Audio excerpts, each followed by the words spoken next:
ओम शांति 12 मार्च 2026 प्रातः मुरली बाबा कहते मीठे बच्चे एही पाठ पढ़ा ही रोजगार पंथा अटे। एहा द्वारा तुमे माने मनुष्यरु देवता हेउछ। 21 जन्म पाई तुमर सच्चा रोजगार होई जाउछि। एही पाठ पढ़ा ही रोजगार पंथा अटे। एहा द्वारा तुमे माने मनुष्यरु देवता हेउछ। 21 जन्म पाई तुमर सच्चा रोजगार होई जाउछि। प्रश्न बाबा जो मीठा मीठा कथा शुणाउछंती सेगुड़िकर धारणा केतेबेले हेबो? बाबा जो मीठा मीठा कथा शुणाउछंती सेगुड़िकर धारणा केतेबेले हेबो? उत्तर जेतेबेले बुद्धि उपरे परमत बा मनमतर प्रभाव न रहिबो। जेउ पिला माने शुणाशुणी कथारे चालुछंती सेमानक बुद्धिरे ज्ञानर धारणा होई परिबो नाही।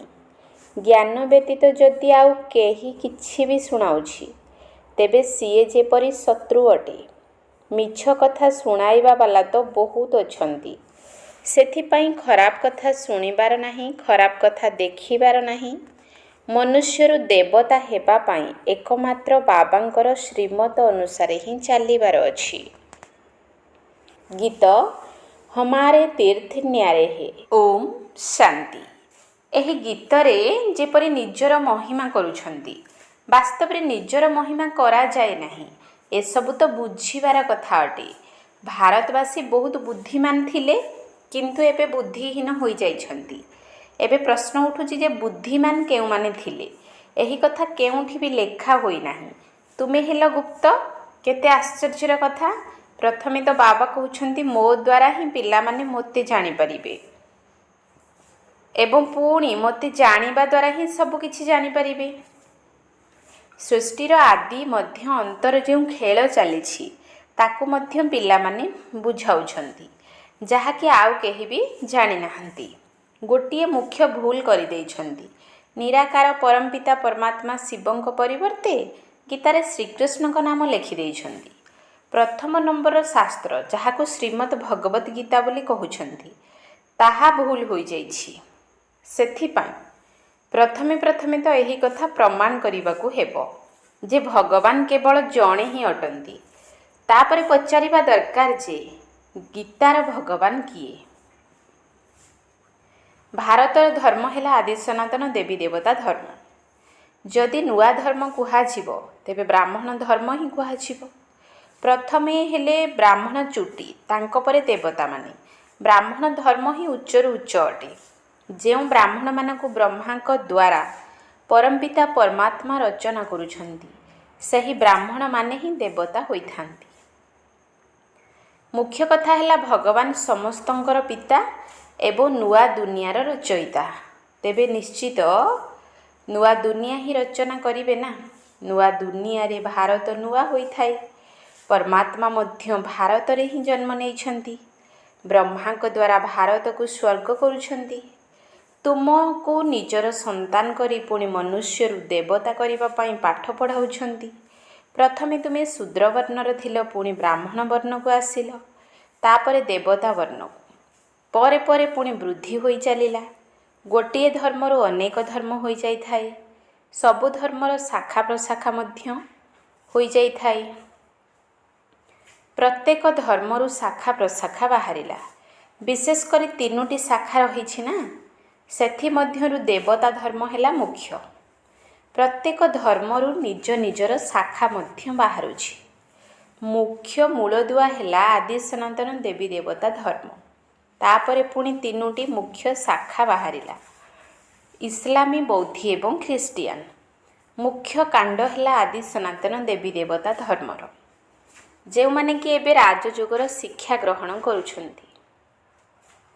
आबुर दिलवाड़ा मंदिर बहुत भल भावरे तैयारी होईछि जेउथिरे सबु ज्ञान रहिछि। पिला माने एठारे उपस्थित अछंती। कल्प पूर्वरु मध्य तुमे माने राजयोगर तपस्या करिथिल। जेपरि ख्रीष्टंकर स्मारकी ख्रीष्टियान देशरे रहिछि सेहीपरि तुमे पिला माने एही ठारे अर्थात आबुरे तपस्या करिथिल। ତେଣୁ ତୁମର ସ୍ମୃତି ଚିହ୍ନ ମଧ୍ୟ ଏହିଠାରେ ହିଁ ଅଛି। ଏହା ବହୁତ ସହଜ କଥା, କିନ୍ତୁ କେହି ବି ଜାଣିନାହାନ୍ତି। ସନ୍ନ୍ୟାସୀମାନେ ତ କହିଦେଉଛନ୍ତି ଏସବୁ କଳ୍ପନା ଅଟେ। ଯିଏ ଯେପରି କଳ୍ପନା କରିଛି, ତୁମ ପାଇଁ ମଧ୍ୟ କହୁଛନ୍ତି ନିଜର କଳ୍ପନା ଅନୁସାରେ ଏସବୁ ଚିତ୍ର ଗୁଡ଼ିକ ତିଆରି କରିଛନ୍ତି। ତେବେ ଯେପର୍ଯ୍ୟନ୍ତ ବାବାଙ୍କୁ ନ ଜାଣିଛନ୍ତି ସେ ପର୍ଯ୍ୟନ୍ତ କଳ୍ପନା ହିଁ ଭାବିବେ। ଜ୍ଞାନର ଭଣ୍ଡାର ତ ଏକମାତ୍ର ବାବା ହିଁ ଅଟନ୍ତି ନା। ତେବେ ମୁଖ୍ୟ କଥା ହେଲା ବାବାଙ୍କର ପରିଚୟ ଦେବା। ବାବା ସ୍ୱର୍ଗର ସମ୍ପତ୍ତି ଦେଉଛନ୍ତି, କଳ୍ପ ପୂର୍ବରୁ ମଧ୍ୟ ଦେଇଥିଲେ। ତୁମକୁ ପୁଣି 84 ଜନ୍ମ ମଧ୍ୟ ନେବାକୁ ହେବ। ବାସ୍ତବରେ ଭାରତବାସୀଙ୍କର ହିଁ 84 ଜନ୍ମ ହୋଇଥାଏ। ପୁଣି ସଙ୍ଗମ ଯୁଗରେ ବାବା ଆସି ରାଜଧାନୀ ସ୍ଥାପନ କରୁଛନ୍ତି। ତୁମେ ପିଲାମାନେ ବାବାଙ୍କ ଦ୍ୱାରା ସବୁକିଛି ଜାଣିସାରିଛ। ଯେତେବେଳେ ଭଲ ଭାବରେ ବୁଝିଯିବ, ବୁଦ୍ଧିରେ ରହିବ, ତେବେ ଯାଇ ଖୁସିରେ ରହିବ। ଏହି ପାଠପଢ଼ା ବଡ଼ ରୋଜଗାର କରିବାର ଉପାୟ ଅଟେ।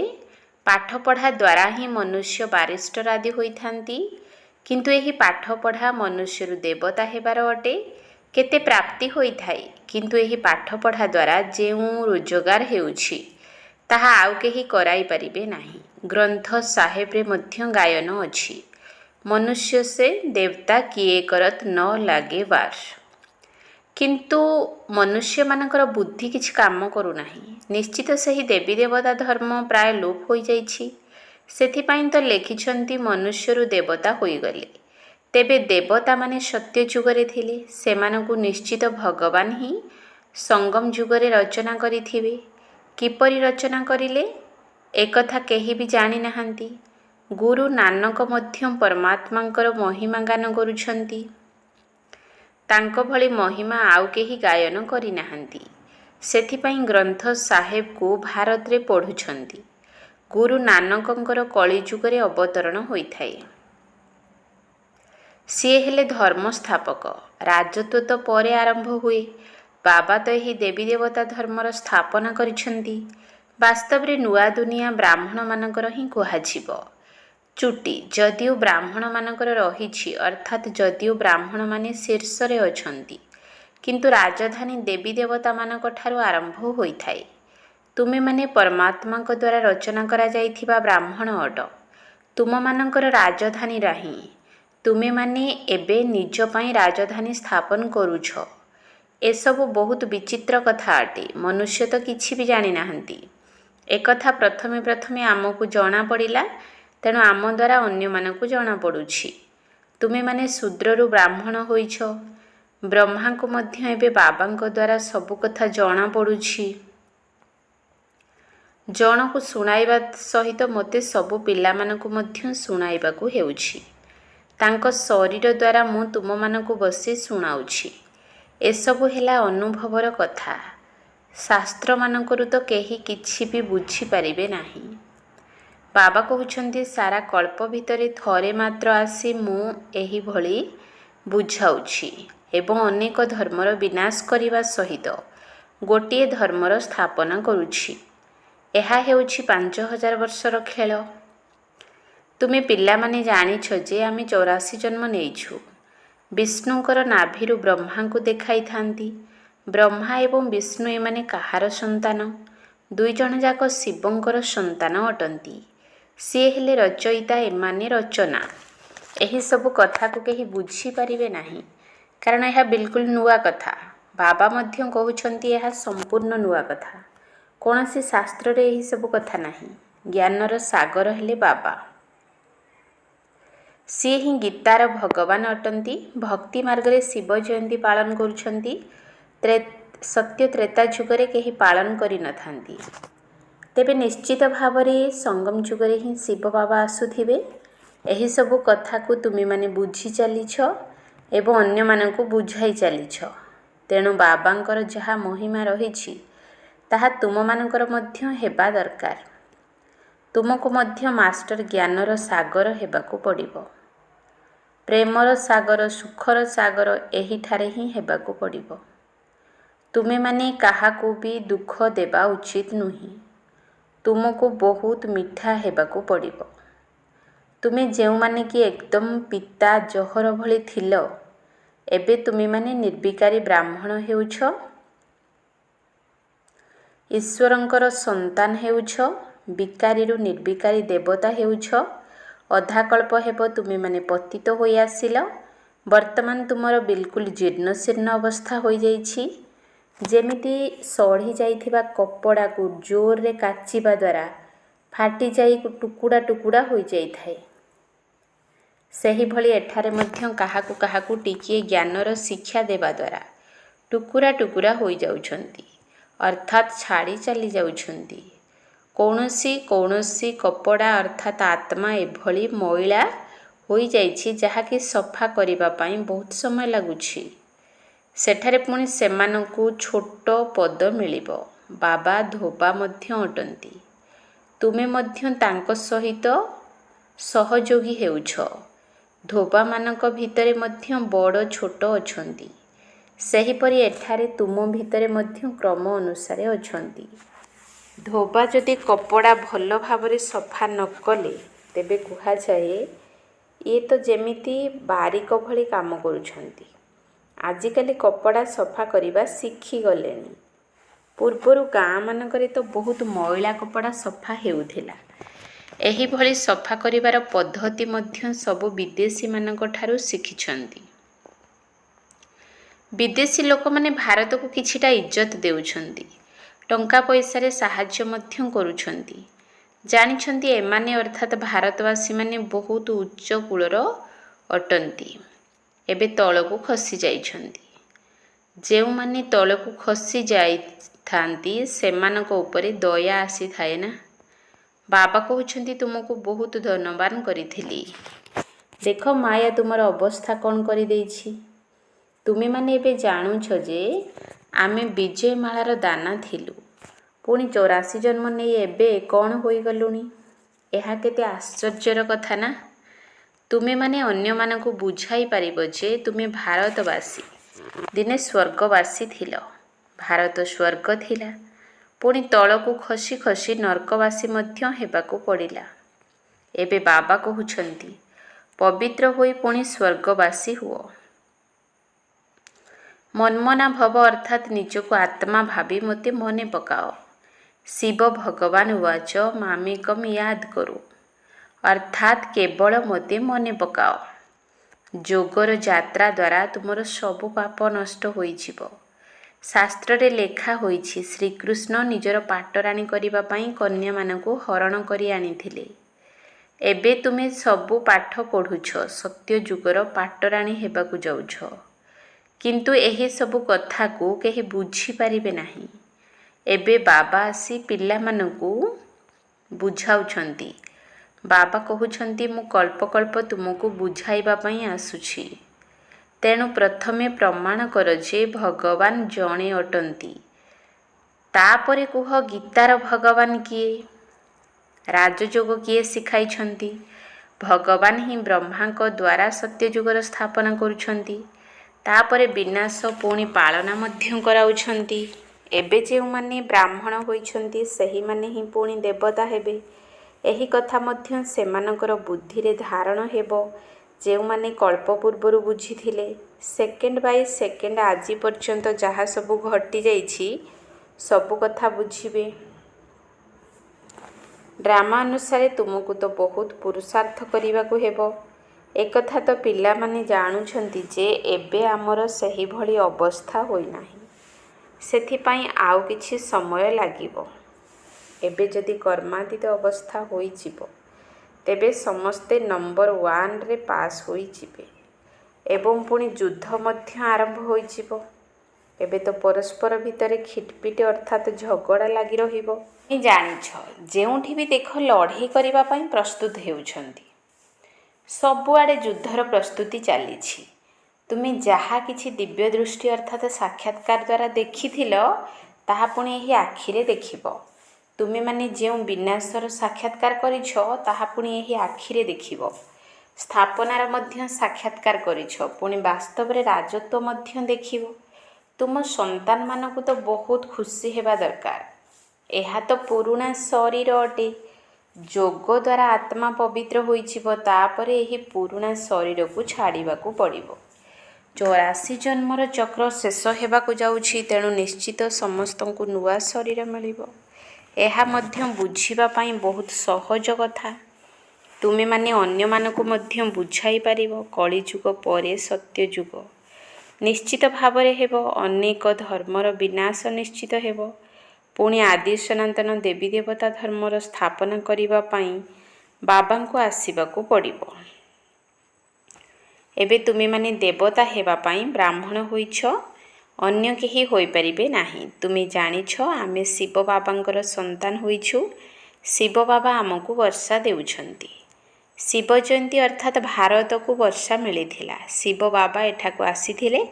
ଆସି କ'ଣ କଲେ? ଇସଲାମ ବୌଦ୍ଧ ଆଦି ତ ଆସି ନିଜର ଧର୍ମ ସ୍ଥାପନ କଲେ। ତେବେ ବାବା ଆସି କ'ଣ କଲେ? ନିଶ୍ଚିତ ସ୍ୱର୍ଗର ସ୍ଥାପନା କରିଥିଲେ। କିପରି ସ୍ଥାପନା କରିଥିଲେ, କିପରି ସ୍ଥାପନା ହୋଇଥାଏ, ସେ ସବୁ ତୁମେମାନେ ଏବେ ଜାଣୁଛ। ପୁଣି ସତ୍ୟଯୁଗରେ ଏସବୁ କଥା ଭୁଲିଯିବ। ଏକଥା ମଧ୍ୟ ଜାଣୁଛ ଯେ ଏବେ ଆମେ 21 ଜନ୍ମ ପାଇଁ ସମ୍ପତ୍ତି ନେଇଯାଉଛୁ। ଏସବୁ ଡ୍ରାମାର ନିର୍ଦ୍ଧାର୍ଯ୍ୟ ଅଛି। ଯଦିଓ ସେଠାରେ ଜାଣିବେ ଯେ ଇଏ ପିତା, ଇଏ ପୁତ୍ର, ପୁତ୍ରକୁ ସମ୍ପତ୍ତି ମଧ୍ୟ ପିତାଙ୍କଠାରୁ ମିଳିଥାଏ, କିନ୍ତୁ ତାହା ବର୍ତ୍ତମାନର ହିଁ ପ୍ରାରବ୍ଧ ଅଟେ। ସଚ୍ଚା ରୋଜଗାର କରି ତୁମେ 21 ଜନ୍ମ ପାଇଁ ଏବେ ସମ୍ପତ୍ତି ନେଉଛ। 84 ଜନ୍ମ ତ ନେବାକୁ ହିଁ ପଡ଼ିବ। ସତୋ ପ୍ରଧାନରୁ ପୁଣି ସତୋ ରଜୋ ତମ ଅବସ୍ଥାକୁ ଆସିବ। ଏହି କଥାକୁ ଭଲ ଭାବରେ ସ୍ମରଣ କରିଲେ ହିଁ ଖୁସିରେ ରହିପାରିବ। ଏକଥା ବୁଝାଇବା ପାଇଁ ବହୁତ ମେହନତ କରିବାକୁ ପଡ଼ିଥାଏ। ଯେତେବେଳେ ବୁଝିଯାଆନ୍ତି ସେତେବେଳେ ତାଙ୍କୁ ବହୁତ ଖୁସି ଲାଗିଥାଏ। ଯେଉଁ ପିଲାମାନେ ଭଲ ଭାବରେ ବୁଝିଛନ୍ତି ସେମାନେ ପୁଣି ଅନେକକୁ ବୁଝାଇବାରେ ଲାଗିପଡ଼ନ୍ତି। କଣ୍ଟାମାନଙ୍କୁ ଫୁଲ କରିବାରେ ଲାଗିପଡ଼ନ୍ତି। ଏହା ହେଉଛି ବେହଦର ପାଠପଢ଼ା। ବର୍ଷା ମଧ୍ୟ ବେହଦର ମିଳିଥାଏ। ପୁଣି ଏଥିରେ ତ୍ୟାଗ ମଧ୍ୟ ବେହଦର ଦରକାର। ଗୃହସ୍ଥ ବ୍ୟବହାରରେ ରହି ସାରା ଦୁନିଆର ତ୍ୟାଗ କରିବାକୁ ହେବ। କାରଣ ତୁମେ ଜାଣିଛ ଏହି ପୁରୁଣା ଦୁନିଆ ସମାପ୍ତ ହେବାକୁ ଯାଉଛି। ଏବେ ନୂଆ ଦୁନିଆକୁ ଯିବାକୁ ହେବ। ସେଥିପାଇଁ ବାବା ବେହଦର ସନ୍ନ୍ୟାସ କରାଉଛନ୍ତି। ସନ୍ନ୍ୟାସୀମାନଙ୍କର ହେଲା ହଦର ସନ୍ନ୍ୟାସ ଏବଂ ସେମାନଙ୍କର ହେଲା ହଠ୍ ଯୋଗ। ବାସ୍ତବରେ ଏଥିରେ ହଠ୍ କରିବାର କିଛି କଥା ନାହିଁ। ଏହା ତ ପାଠପଢ଼ା ଅଟେ। ଏହି ପାଠଶାଳାରେ ମନୁଷ୍ୟରୁ ଦେବତା ହେବା ପାଇଁ ପାଠ ପଢ଼ିବାକୁ ହେବ। ଶିବ ଭଗବାନ ଉବାଚ ଶ୍ରୀକୃଷ୍ଣ ଉବାଚ ହୋଇପାରିବ ନାହିଁ। ଶ୍ରୀକୃଷ୍ଣ କେବେ ନୂଆ ଦୁନିଆ ତିଆରି କରିପାରିବେ ନାହିଁ। ତାଙ୍କୁ ସ୍ୱର୍ଗୀୟ ପିତା କୁହାଯିବ ନାହିଁ, ସ୍ୱର୍ଗୀୟ ରାଜକୁମାର କୁହାଯିବ। ତେବେ ବୁଝିବା ଏବଂ ଧାରଣ କରିବା ପାଇଁ ଏସବୁ କେତେ ମିଠା ମିଠା କଥା। ତୁମ ଭିତରେ ଦୈବୀ ଲକ୍ଷଣ ମଧ୍ୟ ରହିବା ଉଚିତ। କେବେ ବି ଶୁଣାଶୁଣି କଥା ଉପରେ ବିଶ୍ୱାସ କରିବା ଉଚିତ ନୁହଁ। ବ୍ୟାସଙ୍କ ଦ୍ୱାରା ଲେଖା ହୋଇଥିବା କଥାରେ ବିଶ୍ୱାସ କରି କରି ସମସ୍ତଙ୍କର ଦୁର୍ଗତି ହୋଇଗଲା ନା। ଯଦି କେହି ଜ୍ଞାନ ବ୍ୟତୀତ ଆଉ କିଛି ଶୁଣାଉଛନ୍ତି ତେବେ ଭାବିନିଅ ଯେ ଇଏ ମୋର ଶତ୍ରୁ, ଯିଏକି ମୋତେ ଦୁର୍ଗତିକୁ ନେଇଯାଉଛି। କେବେ ବି ପରମତ ଉପରେ ବିଶ୍ୱାସ କରିବା ଉଚିତ ନୁହେଁ। ମନମତ ବା ପରମତରେ ଚାଲିବା ଅର୍ଥ ନିଜର କ୍ଷତି କରିବା। ବାବା ବୁଝାଇ ଚାଲିଛନ୍ତି ଯେ ମିଛ କଥା କହିବା ବାଲା ତ ବହୁତ ଅଛନ୍ତି, କିନ୍ତୁ ତୁମକୁ ବାବାଙ୍କ ଠାରୁ ହିଁ ଶୁଣିବାକୁ ହେବ। ଖରାପ କଥା ଶୁଣ ନାହିଁ, ଖରାପ କଥା ଦେଖ ନାହିଁ। ବାପ ଦାଦା କେବଳ ହିଁ ଆସିଛନ୍ତି ମନୁଷ୍ୟରୁ ଦେବତା କରିବା ପାଇଁ। ତେଣୁ ତାଙ୍କ ଶ୍ରୀମତ ଅନୁସାରେ ଚାଲିବା ଦରକାର।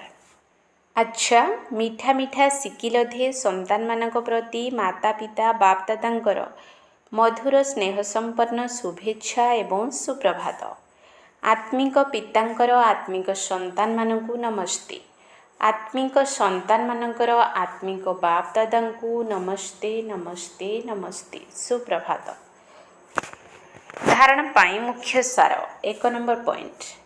ଏହିଠାରେ ହିଁ ବାବାଙ୍କ ସମାନ ସୁଖର ସାଗର, ପ୍ରେମର ସାଗର ହେବାର ଅଛି। ସର୍ବଗୁଣକୁ ଧାରଣ କରିବାର ଅଛି, କାହାକୁ ବି ଦୁଃଖ ଦେବାର ନାହିଁ। ଏହିଠାରେ ହିଁ ବାବାଙ୍କ ସମାନ ସୁଖର ସାଗର, ପ୍ରେମର ସାଗର ହେବାର ଅଛି। ସର୍ବଗୁଣକୁ ଧାରଣ କରିବାର ଅଛି, କାହାକୁ ବି ଦୁଃଖ ଦେବାର ନାହିଁ। 2 ନମ୍ବର ପଏଣ୍ଟ। ଶୁଣାଶୁଣି କଥା ଉପରେ କେବେ ବି ବିଶ୍ୱାସ କରିବାର ନାହିଁ। ପରମତରେ ଚାଲିବାର ନାହିଁ। ଖରାପ କଥା ଦେଖିବାର ନାହିଁ, ଖରାପ କଥା ଶୁଣିବାର ନାହିଁ। ଶୁଣାଶୁଣି କଥା ଉପରେ କେବେ ବି ବିଶ୍ୱାସ କରିବାର ନାହିଁ। ପରମତରେ ଚାଲିବାର ନାହିଁ। ଖରାପ କଥା ଦେଖିବାର ନାହିଁ, ଖରାପ କଥା ଶୁଣିବାର ନାହିଁ। ବରଦାନ। ମୁଁ ପଣିଆର ବୋଝକୁ ସମାପ୍ତ କରି ପ୍ରତ୍ୟକ୍ଷ ଫଳର ଅନୁଭବ କରୁଥିବା ବାଳକ ତଥା ମାଲିକ ଭବ। ମୁଁ ପଣିଆର ବୋଝକୁ ସମାପ୍ତ କରି ପ୍ରତ୍ୟକ୍ଷ ଫଳର ଅନୁଭବ କରୁଥିବା ବାଳକ ତଥା ମାଲିକ ଭବ। ଯେତେବେଳେ କୌଣସି ପ୍ରକାରର ମୁଁ ପଣିଆ ଆସିଥାଏ ସେତେବେଳେ ମୁଣ୍ଡ ଉପରକୁ ବୋଝ ଆସିଥାଏ। କିନ୍ତୁ ବାବା ଯଦି ତାଙ୍କ ଆଡ଼ୁ ପ୍ରସ୍ତାବ ଦେଉଛନ୍ତି ଯେ ସବୁ ବୋଝ ମୋତେ ଦେଇଦିଅ, ତେବେ ତୁମେ କେବଳ ନାଚ ଉଡ଼। ପୁଣି ଏହିସବୁ ପ୍ରଶ୍ନ କାହିଁକି ଉଠୁଛି? ସେବା କିପରି ହେବ? ଭାଷଣ କିପରି କରିବୁ? ତୁମେ କେବଳ ନିଜକୁ ନିମିତ୍ତ ମନେକରି ପାୱାର ହାଉସ୍ ସହିତ କନେକ୍ସନ୍ ଯୋଡ଼ି କରି ବସିପଡ଼। ନିରାଶ ହୁଅ ନାହିଁ। ତାହା ହେଲେ ବାପ୍ ଦାଦା ସ୍ୱତଃ ହିଁ ସବୁକିଛି କରାଇଦେବେ। ନିଜକୁ ବାଳକ ତଥା ମାଲିକ ମନେକରି ଶ୍ରେଷ୍ଠ ସ୍ଥିତିରେ ସ୍ଥିତ ହୋଇ ରୁହ, ଯାହାଦ୍ୱାରା ପ୍ରତ୍ୟକ୍ଷ ଫଳର ଅନୁଭୂତି କରିବାକୁ ଲାଗିବ। ସ୍ଲୋଗାନ: ଜ୍ଞାନ ଦାନ କରିବା ସହିତ ଯଦି ଗୁଣ ଦାନ କରିବ ତେବେ ସଫଳତା ମିଳି ଚାଲିବ। ଜ୍ଞାନ ଦାନ କରିବା ସହିତ ଯଦି ଗୁଣ ଦାନ କରିବ ତେବେ ସଫଳତା ମିଳି ଚାଲିବ। ଅବ୍ୟକ୍ତି ଇସାରା: ନିଶ୍ଚୟର ମୂଳଦୁଆକୁ ମଜବୁତ କରି ସର୍ବଦା ନିର୍ଭୟ ଏବଂ ନିଶ୍ଚିନ୍ତ ରୁହ। ଯେପରି ବି କଡ଼ା ପରିସ୍ଥିତି ହୋଇଥାଉ ନା କାହିଁକି, ତାକୁ ଖେଳ ମନେ କରିବା ଦ୍ୱାରା କଡ଼ା ସମସ୍ୟା ମଧ୍ୟ ହାଲୁକା ହୋଇଯିବ। କେତେକ ପିଲାଙ୍କ ଭିତରେ ସାହସ ଥିବା କାରଣରୁ ଯଦି କୌଣସି କଥା ଆସିଗଲା ତେବେ କହିଥାନ୍ତି ହଁ କରିବା, ଚିନ୍ତା କରିବା। କାରଣ ସାହସ ଅଛି କିନ୍ତୁ ବିଶ୍ୱାସ ନାହିଁ। ବିଶ୍ୱସ୍ତ ଆତ୍ମାର ଭାଷା ଏହିଭଳି ହୋଇନଥାଏ। କାରଣ ବିଶ୍ୱସ୍ତ ଆତ୍ମାର ଅର୍ଥ ହେଲା ମନ, ବଚନ, କର୍ମ ସବୁ କଥାରେ ନିଶ୍ଚୟ ବୁଦ୍ଧି। ସେମାନଙ୍କ ମୁଖରୁ କେବେ ବି ଶକ୍ତିହୀନ କରିଦେବା ଭଳି ଶବ୍ଦ ବାହାରି ପାରିବ ନାହିଁ। ଓମ୍ ଶାନ୍ତି।